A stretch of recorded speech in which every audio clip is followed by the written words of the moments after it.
Brian Kelly's LSU Tigers held Ole Miss without a touchdown in the final three quarters. It handed them their first loss of the season.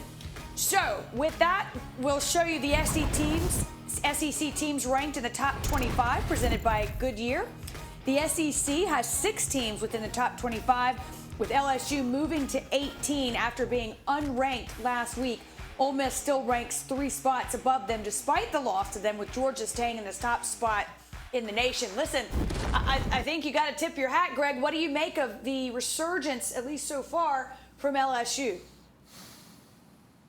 Well, it's been remarkable. And we've had them 4 times. So I feel fairly familiar with who LSU is. That includes the opener, and it includes what they did a couple weeks ago against Florida. So we see them at the beginning, we've seen them at the end. It's a totally different team right now. The improvements that they've made along the offensive line, the improvements that they've made defensively, how they've been able to get better in the second half of several football games. The one thing that hasn't been addressed is that this team they're awful when it comes to starting football games. Like every single week, they have to come back from some significant deficit, and eventually they do, and they've been great in the second halves, but goodness gracious, if they can just learn how to put 60 minutes together, they become incredibly dangerous with the personnel they have at wide receiver, the personnel that they have that's growing up along the offensive and defensive lines, and the quarterback, Jaden Daniels, who's getting more and more comfortable, Sam, by the week. He's looking like a complete difference maker these last 2 outings.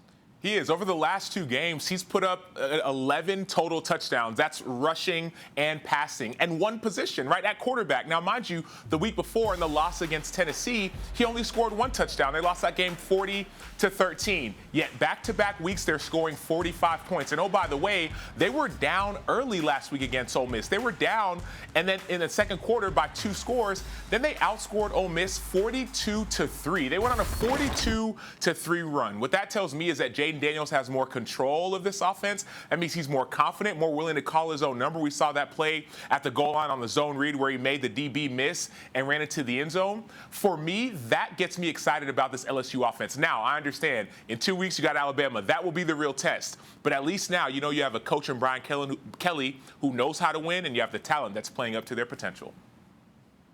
You teed me up perfectly, Sam. They're second in the West, and as you mentioned, they do have Alabama in 2 weeks. Too soon to put the Tide on upset alert in this situation?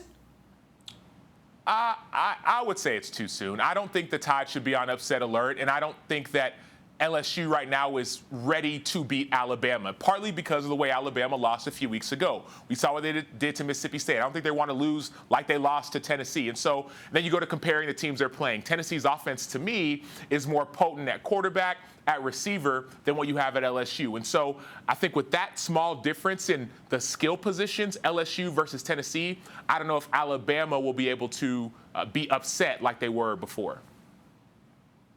The one thing I would say, though, look, I think Alabama will address some of their issues here in the bye week, and I would anticipate a better Bama after the bye week. But if you look at the parallels between what Tennessee has and what LSU has, the parallels are there.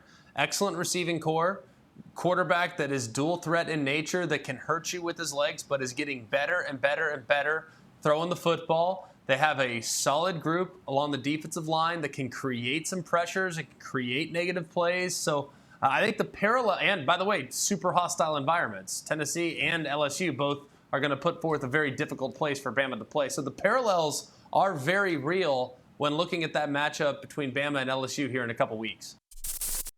Thank you for watching ESPN on YouTube. For live streaming sports and premium content, subscribe to ESPN+.